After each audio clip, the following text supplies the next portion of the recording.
Thank you for joining us on this Sunday edition. We are live, the 14th day of March, 2010. Going to be here for the next 2 hours.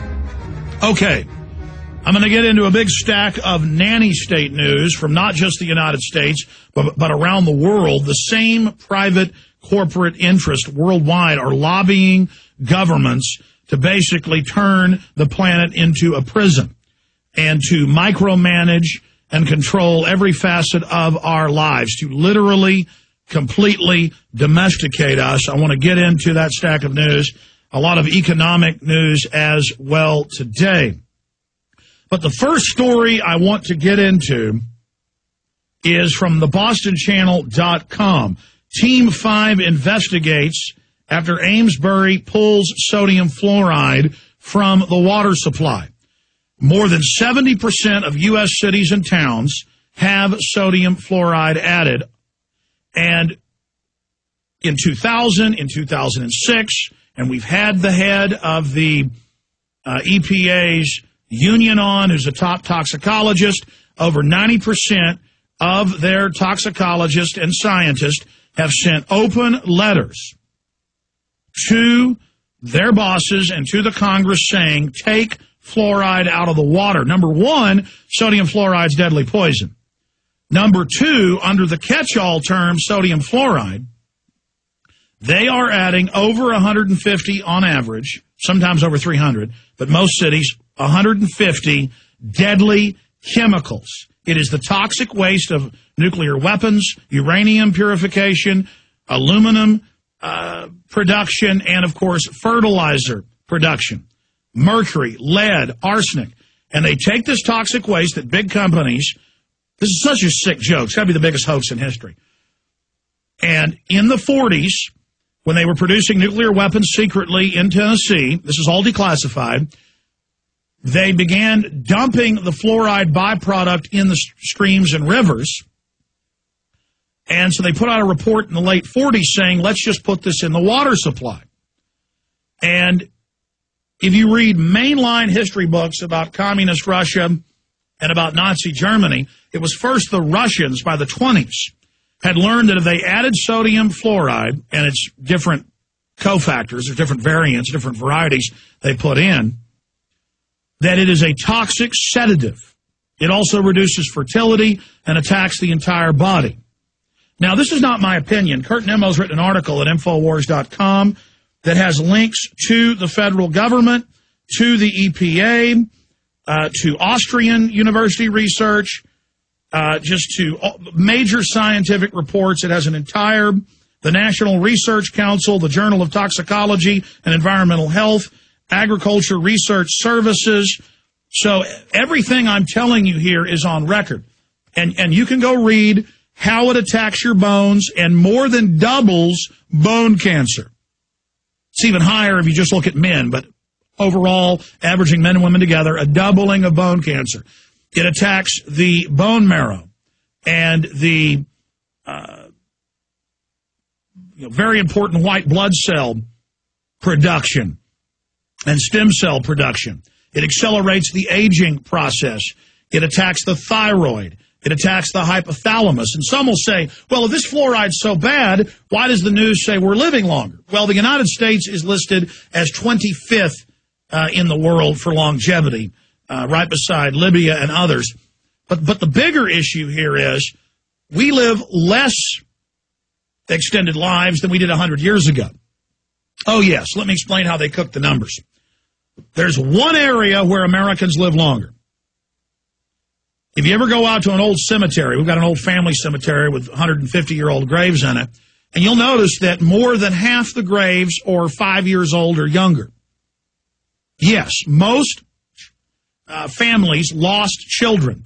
Different statistics from different decades, but as much as a third or more of children never made it past age 5. And you had high infant mortality. And a lot of women died giving birth. So you go to a graveyard, it's full of 16 and 18 and 20 and 22-year-old women who died during childbirth, and a lot of times they're buried right next to their dead baby. So if you made it past the age of 10, and there's different statistics on this, but on average past the age of 10, you would live into your 80s, not to the average of, 74 in the U.S. So we actually live, even though we have better food and supposed better medicine, we live a lot less longer than our ancestors did. Because you're going to see this hoax number put out everywhere that, well, we're living longer. No, we're not. We are not living longer. And we're way behind every other industrialized country. And because of better nutrition and a lot of good things that mainline, classic Western medicine provides, you don't die of gangrene from a broken leg or a bullet wound. So there's a lot of great things. And the establishment knows we'd be living to 120 with all of these advances if they weren't poisoning the water supply and the food. And this is on record. I have the White House science czar, John P. Holdren, writing a big textbook about drugging the water and the food. We have all these globalist statements about how they want to do this. It is going on. And ladies and gentlemen, I know you are all taught that only kooks say that fluoride isn't good for you. But if you'll just go to Infowars.com and read this one article by Kurt Nimmo, full of links to mainline universities and government research and even the EPA. Over 90% of the EPA's own scientists say, take it out. What are you doing? Even the American Dental Association 5 years ago said don't have kids take fluoride pills or brush their teeth with fluoride toothpaste until age 6 because of dental fluorosis, and it weakens the teeth. It does not make them stronger. Don't believe me. Just search engine the term sodium fluoride or fluoridation of water cancer. You'll get hundreds of mainstream news articles. Okay? This is an absolute fact. And the Russians and the Nazis learned to put this in the camp slaves' water. There's a reason it seems like the average American is in a trance. You have been hit with a chemical weapon. This is an absolute fact. Now, on screen, this is not just a radio show. If you go over to prisonplanet.tv, you can watch us live. On screen, we have the Infowars.com article, but anybody can go to Infowars and read this article. Story on mystery substance distracts from fact that fluoride is a deadly killer. Now, this Team 5 news out of Boston, talking about one of its suburbs that it hasn't been fluoridating in the last year, talks about how whatever is in the fluoride that we're buying from China to put in our water is clogging up the machines and broke the machines, but this is what the city contract is, and so they aren't using it because it broke the machine. And it shows how of every bucket of the poison they put in the drainage system, in the filters, about a third of it is still there, and the city won't pay to have it tested for what it is. We know what it is. Okay, the top EPA scientists are on record. It is over 150 chemicals on average. When you hear the word fluoridation, that is a catch-all for hundreds of toxic waste chemicals that by law are authorized to be added to your water. Okay?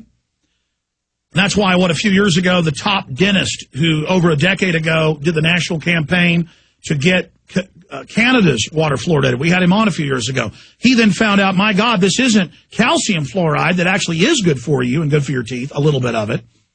This is sodium fluoride and other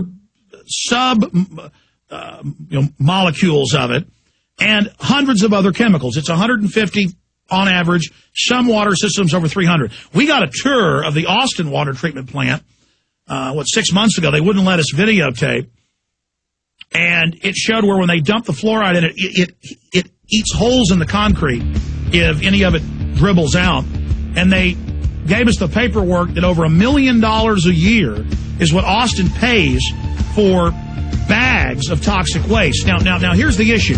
The media is freaking out about the mystery substance, but on the newscast, they show the bags of fluoride, and it says deadly poison, attacks all the organs, will kill you. So there it says deadly poison, and they're dumping it in the water. We'll be right back.